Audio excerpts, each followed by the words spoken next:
저는 한일 관계를 미래지향적으로 더 발전시켜 나가기 위해서는 한일 관계에 갖고 있는 세 가지 기둥을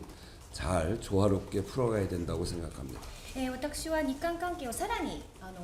未来志向的に発展させていくためには、3つの柱が非常に大事であると思っております。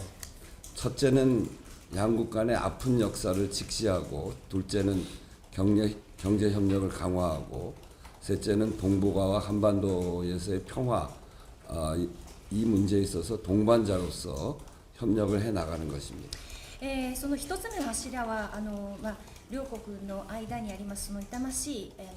歴史を直視することが第一でありますし、2つ目は経済協力をさらに進化させていくこと、そして3つ目は北東アジアと韓半島の平和のためにお互いパートナーとして協力を進めていくこと、この3つが私は両国の関係を未来志向的に発展させていくことによって柱であると思っております。 아픈 역사를 직시하는 그 현안 중에는 조세의 탄광 유해 발굴 사업, 그리고 사도광산 문제와 같은 이렇게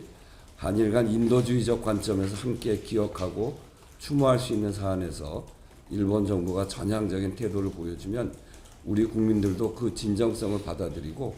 한일 관계의 미래적 발전에 더 기여하게 될 것이다, 이렇게 생각합니다. その第一つ目の柱におきまして、その痛ましい両国の歴史を直視する具体的な協力策として、朝鮮炭鉱のその遺骨を発掘することと、そして佐渡鉱山においてのまだそのお互いのそういう問題をですね、人道的な観点からお互いに記憶して追悼することが前向きにその歴史問題を解決するにおいて私非常にプラスになっておりますし、またそういうことが行われましたら韓国の国民も非常にそれを深く受け止めて、日韓関係がさらに発展できる進展するその契機になり得ると私は思っております。 사도광산 문제는 서로 쟁점을 다 알기 때문에 더 말씀드리지 않겠습니다만, 조세의 탄광 유해 발굴 사업은 우선 발견된 유골의 DNA 감정 관련 협력을 시작으로 일본 측의 해저 유골 수습을 위한 안정성 확보 등 정부 차원의 지원 방안을 보다 전향적으로 검토해 주셨으면 합니다. そうですね、佐渡鉱山の争点につきましてはもうお互い熟知しているだけにもこれ以上、述べることはないと思いますけれども、朝鮮炭鉱で発見されました遺骨につきましては、DNA 鑑定を、お願い申し上げたく、そして海底に遺骨がまだありますので、安全性確保において日本政府のもっとさらに前向きな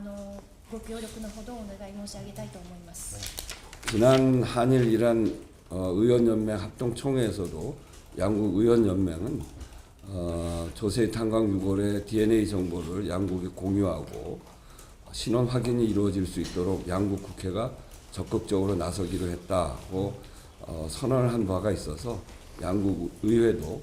현안에 대한 진전이 필요하다는 점을 공감하고 있습니다. そうですね、議連の総会の先の議連の総会におきましても、朝鮮炭鉱で発見されました DNA の情報を共有することが、非常にそして身元確認をすることが、大事であるという宣言がございましたので、両国政府が、協力できればさらにこれは進展日本の政府がですねこの身元確認ができるように、さらに協力していただきたく思っております。 양국 외교 당국 및 전문가 간 협의를 통해서 현안을 진전시킨다면 단순히 개별 현안을 넘어서 일본 신내각과 신내각 출범 이후에 의미 있는 협력 성과이자 향후 한일 간의 협력의 모멘텀으로 작용할 수 있을 것입니다.